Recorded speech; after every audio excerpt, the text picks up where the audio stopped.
ಎಲ್ಲರಿಗೂ ನಮಸ್ಕಾರ. ರಿಯಾಸ್ ಕಿಚನ್ಗೆ ಸ್ವಾಗತ. ಇವತ್ತು ನಾನು ಒಂದು ಒಳ್ಳೆಯದು ಹಲ್ವಾ ಮಾಡಿ ತೋರಿಸ್ತೀನಿ. ನೀವು ನೋಡ್ಬೋದು ಇಲ್ಲೆಲ್ಲ ಸಾಮಗ್ರಿಗಳು ಇಟ್ಕೊಂಡಿದ್ದೀವಿ. ಇದು ನೋಡ್ಬೋದು ನೀವು, ಇದು ಅರಿಶಿಣದ ಕೊಂಬು. ಇದು ಹಸಿ ಅರಿಶಿಣದ ಬೆಳೆದಿರ್ತಾರಲ್ರಿ, ಪಾಟಲ್ಲಿ ಹಾಕ್ದ್ರೂ ಆಗ್ತದೆ. ಇದು ನಾನು ಇದನ್ನು ಬೆಳಗ್ಗೆ ತಾನೇ ತೆಗೆದಿಟ್ಟಿದ್ದೆ, ಇವಾಗ ಮಾಡ್ತಾಯಿದ್ದೀನಿ ನಾನು. ಇದನ್ನು ನೀವು ಇವಾಗ ಇದು ತುಂಬ ಔಷಧಿ ಗುಣಗಳನ್ನು ಹೊಂದಿರುವಂಥದ್ದು, ಅಂದರೆ ನಮ್ಮ ದೇಹದಲ್ಲಿ ಮತ್ತು ಶುದ್ಧವಾದದ್ದನ್ನು ಇಡುವಂಥದ್ದಾಗಿದೆ. ಇದು ಅರಿಶಿಣ, ಇದು ಹಸಿ ಅರಿಶಿಣದ ಕೊಂಬು ಅಂತಾರೆ, ಅರಿಶಿಣದ ಅಂತಾರೆ. ಈ ಥರ ನೀವು ನೋಡ್ಬೋದು. ಇದನ್ನು ಪಾಟಲ್ಲಿ ಹಾಕಿದ್ರೂ ಬೆಳೆಯುತ್ತೆ, ನೋಡ್ಬೋದು. ಇದರಲ್ಲಿಂದ ನಾವು ಇದರೊಳಗೆ ಒಂದು ಹಲ್ವವನ್ನು ಮಾಡಿ ತೋರಿಸ್ತೀವಿ. ಇದು ನಮಗೆ ಆ್ಯಂಟಿ ಆಕ್ಸಿಡೆಂಟ್ ಇದ್ದಂಗೆ, ಅಂದರೆ ನಮ್ಮ ಶರೀರದಲ್ಲಿಯೂ ರೋಗಗಳ ಹುಟ್ಟಿಸುವಂಥ ಬ್ಯಾಕ್ಟೀರಿಯಾ ಅದು ಏನ್ರಿ ಇದ್ದರೆ ಇದು ಕಡಿಮೆ ಮಾಡುತ್ತೆ. ಇದು ತುಂಬ ಔಷಧಿ ಗುಣಗಳು. ನೀವು ಅದನ್ನು ಫ್ಲಾಟ್ನಲ್ಲಿ ಇದು ನಿಮ್ಮ ಪಾಟ್ಗಳು ಇಟ್ಟಿರ್ತೀರಿ ನೋಡ್ರಿ, ಅಂಥ ಪಾಟ್ನಲ್ಲಿ ಹಾಕಿ ಇದನ್ನು ಬೆಳೆದ್ರೂ ಬರ್ತದೆ. ಇದು ತುಂಬ ಔಷಧಿ ಗುಣಗಳನ್ನು ಹೊಂದಿರುವಂಥದ್ದು. ಇದು ಈಗ ನಾನು ಇದು ಹಲ್ವ ಮಾಡೋಕ್ಕೆ ಬೇಕಾದದ್ದು, ಇದನ್ನು ನಾನು ಈಗ ತುರ್ಕೊತೀನಿ. ಮತ್ತು ನಮಗೆ ಸ್ವಲ್ಪ ಬಾದಾಮಿ ದ್ರಾಕ್ಷಿ ಇಟ್ಕೊಂಡಿದ್ದೀನಿ.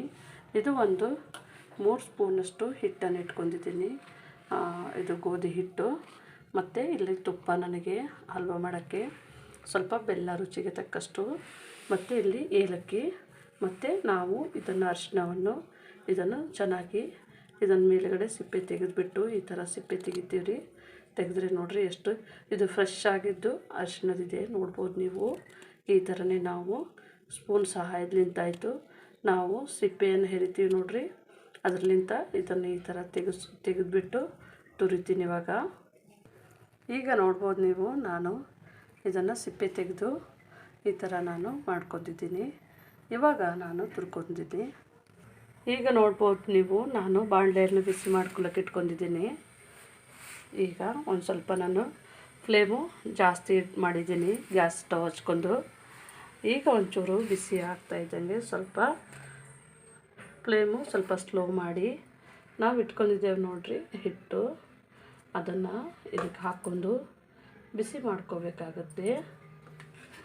ಯಾಕಂದರೆ ನಾನು ಇವಾಗ ನೀವು ಇಲ್ಲಿ ನಾನು ತುರಿದಿಟ್ಕೊಂಡಿದ್ದೇನೆ, ಇಷ್ಟೇ ಬಂದಿರೋದು.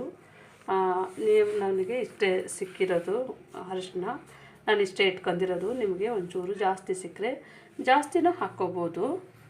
ಈಗ ನಾನು ಹಿಟ್ಟನ್ನು ಹಾಕಿದ್ದೇನೆ. ಹಿಟ್ಟು ಹಾಕಿ ಒಂಚೂರು ಬಿಸಿ ಮಾಡ್ಕೊತಾ ಇದ್ದೇನೆ.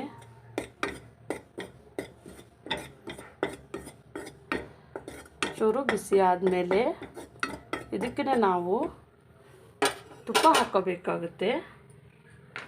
ಸ್ವಲ್ಪ ನಾವು ತುಪ್ಪದಲ್ಲೇ ಹಿಟ್ಟನ್ನು ಫ್ರೈ ಮಾಡಬೇಕಾಗುತ್ತೆ. ಇದು ಎಷ್ಟಾಗುತ್ತೋ ಅಷ್ಟು ನಾವು ತುಪ್ಪದಲ್ಲೇ ಫ್ರೈ ಮಾಡಬೇಕು. ತುಪ್ಪ ನೋಡಿ ಹಾಕ್ಕೋಬೋದು, ಒಂದೇ ಸರ್ತಿನೇ ಹಾಕಂಗಿಲ್ಲ. ನಮಗೆ ಇದು ನೀರಂತೂ ಹಾಕಂಗಿಲ್ಲ. ಹಿಟ್ಟೇನಿರ್ತದೆ ನೋಡ್ರಿ, ಎಲ್ಲನೂ ತುಪ್ಪದಲ್ಲೇ ಹಾಕಿ ನಾವು ಫ್ರೈ ಮಾಡ್ಬೋದು. ನಿಮಗೆ ಮನೆಯಲ್ಲಿ ಇಲ್ಲ ಅಂತಂದರೆ ನೀವು ಸ್ವಲ್ಪ ಎಣ್ಣೆ ಮಿಕ್ಸ್ ಮಾಡ್ಕೋಬೋದು. ನಾನು ಇವಾಗ ಇನ್ನೊಂಚೂರು ತುಪ್ಪವನ್ನು ಹಾಕ್ತಾಯಿದ್ದೀನಿ. ನೀವು ನೋಡ್ಬೋದು, ನಾನು ಈಗ ಮತ್ತೆ ಒಂಚೂರು ತುಪ್ಪವನ್ನು ಹಾಕಿದ್ದೇನೆ. ಈ ಹಿಟ್ಟನ್ನು ಎಲ್ಲ ನಾವು ತುಪ್ಪದಲ್ಲೇ ಈ ಥರ ನೋಡ್ಬೋದು ನೀವು ರೀ, ಈ ಥರ ನಾವು ತುಪ್ಪದಲ್ಲೇ ಚೆನ್ನಾಗಿ ಫ್ರೈ ಮಾಡ್ಕೋಬೇಕಾಗುತ್ತೆ. ಇದು ತುಪ್ಪದಲ್ಲೇ ನಾವು ಎಣ್ಣೆಯನ್ನು ಚೆನ್ನಾಗಿ ಬಿಸಿ ಮಾಡ್ಕೋಬೇಕು. ಇದು ಹಿಟ್ಟನ್ನು ಚೆನ್ನಾಗಿ ಬಿಸಿ ಮಾಡ್ಕೋಬೇಕಾಗುತ್ತೆ. ಇದು ಒಂದು ಚೆನ್ನಾಗಿ ಪರಿಮಳ ಬರುತ್ತೆ. ನಾವು ಇದು ಸ್ವಲ್ಪ ಮೀಡಿಯಮ್ ಸ್ಲೋ ಫ್ಲೇಮ್ನಲ್ಲೇ ಇಟ್ಟು ಮಾಡ್ಕೋಬೋದು. ನೋಡ್ಬೋದು ಈಗಿನ ಬಬಲ್ಸ್ ಎಲ್ಲ ಬರ್ತಾಯಿದೆ. ಈ ಥರನೇ ಚೆನ್ನಾಗಿ ನಾವು ಕೈ ಆಡಿಸ್ಬಿಟ್ಟು ಇದನ್ನು ಚೆನ್ನಾಗಿ ತಿರುಗಿಸ್ತಾನೇ ಇರಬೇಕು. ಯಾಕಂತಂದರೆ ನಾವು ಇದು ಬಿಟ್ಟು ನಾವು ಹಲ್ವಕ್ಕೆ ಯೂಸ್ ಮಾಡ್ತಾ ಇದ್ದೀವಲ್ರಿ, ಸೀದು ಹೋಗೋ ಚಾನ್ಸ್ ಅದು ಇರುತ್ತೆ. ಹಾಗಾಗಿ ಸ್ವಲ್ಪ ಸ್ಲೋ ಫ್ಲೇಮ್ನಲ್ಲೇ ಇಟ್ಕೊಂಡು ಈ ಥರ ಮಾಡ್ಬೋದು. ಇದು ಅರಿಶಿಣದು ತುಂಬ ಆರೋಗ್ಯಕ್ಕೆ ಒಳ್ಳೆಯದು. ನೀವು ಮಾಡಿರಿ ಮನೆಯಲ್ಲಿ, ದೊಡ್ಡವರಾಗಲಿ ಚಿಕ್ಕವರಾಗಲಿ ಅವರೆಲ್ಲ ತಿನ್ಬೋದಲ್ಲ. ನೀವು ಮನೆಯಲ್ಲಿ ಒಂದು ಸ್ವಲ್ಪ ಮಾಡಿಟ್ರೆ ಫ್ರಿಜ್ಜಲ್ಲಿಟ್ಟರೆ ಯಾವಾಗ್ರೆ 8 ದಿವಸಿಗೆ 15 ದಿವಸಿಗೆ ತಿನ್ಬೋದು. ಚೆನ್ನಾಗಿರುತ್ತೆ, ಟೇಸ್ಟಾಗಿರುತ್ತೆ.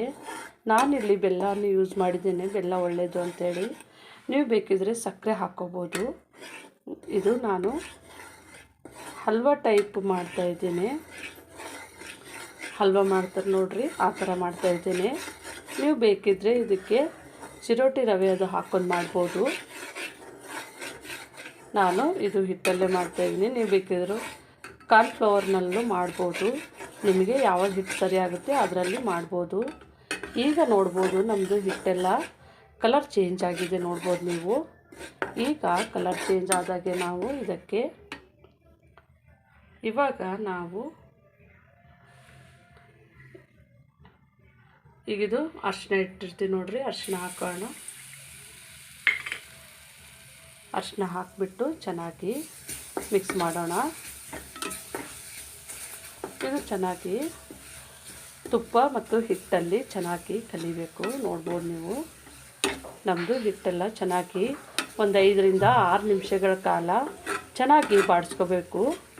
ನೋಡಿರಿ, ಇದು ತುಪ್ಪದಲ್ಲಿ ನಮ್ಮದು ಅರಿಶಿನ ಬೇಯ್ತಾ ಇದ್ದಂಗೆ ಚೆನ್ನಾಗಿ ಪರಿಮಳ ಬರ್ತಾಯಿದೆ. ನೋಡ್ಬೋದು ಅರಿಶಿನ ನೋಡಿರಿ ಎಷ್ಟು ಕಲರ್ಫುಲ್ಲಾಗಿದೆ. ಈಗ ಇದು ಒಂಚೂರು ಬಾಡಿಸ್ಕೊಂಡ ತಕ್ಷಣವೇ ನಾವು ಬೆಲ್ಲನ ಹಾಕೋಣ. ಈಗ ನಾನು ಬೆಲ್ಲವನ್ನು ಹಾಕೋತಾ ಇದ್ದೀನಿ, ನೋಡ್ಬೋದು ನೀವು. ಇದು ತುಂಬ ಔಷಧಿ ಗುಣಗಳನ್ನು ಹೊಂದಿದೆ. ಇದು ನೀವು ಪಾಟಲ್ಲಿ ಹಾಕಿದ್ರೆ ತುಂಬ ಆರೋಗ್ಯಕರವಾದಂಥ ಒಂದು ನಿಮ್ಮದು ಮನೆಯ ಮದ್ದು ಅಂತ ಅನ್ಬೋದು. ಇದು ತುಂಬ ಒಳ್ಳೆಯ ಮನೆ ಮದ್ದು ಅಂತ ಹೇಳ್ಬೋದು. ಇದು ನೀವು ಸ್ಲೋ ಫ್ಲೇಮ್ನಲ್ಲೇ ಬೆಲ್ಲವನ್ನು ಕರಗಿಸ್ಕೊತೀನಿ. ಈಗ ನೀವು ನೋಡ್ಬೋದು ನಮ್ಮದು ಹಲ್ವಾ ಈ ಥರನೇ ನಾನು ತಿರುಗಿಸ್ತಾ ಇದ್ದೀನಿ, ನೋಡ್ಬೋದು ನೀವು. ಇದು ನಮ್ಮದು ಈಗ ಹಲ್ವಾ ರೆಡಿಯಾಗಿದೆ. ಈಗ ನಾವು ಈ ಟೈಮ್ನಲ್ಲಿ ದ್ರಾಕ್ಷಿ ಗೋಡಂಬಿ ಇಟ್ಕೊಂಡಿದ್ದೇವೆ ನೋಡಿರಿ, ಅದನ್ನು ಹಾಕ್ಕೊಂಡು ಚೆನ್ನಾಗಿ ತಿರುಗಿಸೋಣ. ಈಗ ನಮ್ಮದು ಹಲ್ವಾ ರೆಡಿಯಾಗಿದೆ. ಈಗ ನಾವು ಏಲಕ್ಕಿ ಇಟ್ಕೊಂಡಿದ್ದೆ ನೋಡಿರಿ, ಏಲಕ್ಕಿನ ಹಾಕೋತಾ ಇದ್ದೀನಿ. ಎಲ್ಲವನ್ನು ಹಾಕಿ ಚೆನ್ನಾಗಿ ಬಾಡಿಸ್ಬಿಟ್ಟು ಈಗ ಸ್ವಲ್ಪ ಬಾಡಿಸಿ, ಈಗ ನೋಡ್ಬೋದು ನಮ್ಮದು ಹಲ್ವಾ ಕಲರು ಚೇಂಜ್ ಆಗಿದೆ. ಇವಾಗ ರೆಡಿಯಾಗಿದೆ. ನಾನು ಸ್ಟವನ್ನು ಆಫ್ ಮಾಡ್ತಾಯಿದ್ದೇನೆ. ನೀವು ನೋಡ್ಬೋದು ನಮ್ಮದು ಆರೋಗ್ಯಕರವಾದಂಥ ಅರಿಶಿಣದ ಹಲ್ವಾ ರೆಡಿಯಾಗಿದೆ. ಈಗ ನೋಡ್ಬೋದು ನಮ್ಮದು ಅರಿಶಿಣದ ಹಲ್ವಾ ರೆಡಿಯಾಗಿದೆ. ನೀವು ಮನೆಯಲ್ಲಿ ಇದೇ ಥರನೇ ಮಾಡ್ಕೊಳ್ಳಿ. ಇದು ತುಂಬ ಆರೋಗ್ಯಕರವಾದಂಥ ಹಲ್ವಾ. ಇದು ನೀವು ಮನೆಯಲ್ಲಿ ಮಾಡ್ಕೊಂಡು ಮತ್ತು ಆರೋಗ್ಯಕರವಾದಂಥದ್ದು ಇಟ್ಕೊಳ್ತಿದ್ರೆ ಒಳ್ಳೆಯದು ನಿಮಗೆ.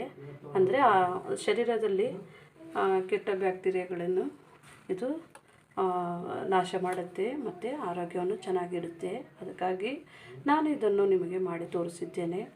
ನಮ್ಮ ಚಾನಲ್ಗೆ ಸಬ್ಸ್ಕ್ರೈಬ್ ಆಗಿ ಮತ್ತು ಶೇರ್ ಮಾಡಿ, ಲೈಕ್ ಮಾಡಿ ಮತ್ತು ನಮ್ಮ ವಿಡಿಯೋನ ಸ್ಕಿಪ್ ಮಾಡದೆ ಪೂರ್ತಿ ಕೊನೆಯವರೆಗೂ ನೋಡಿ. ನಮ್ಮ ವಿಡಿಯೋನ ನೋಡಿದ್ದಕ್ಕಾಗಿ ಧನ್ಯವಾದಗಳು.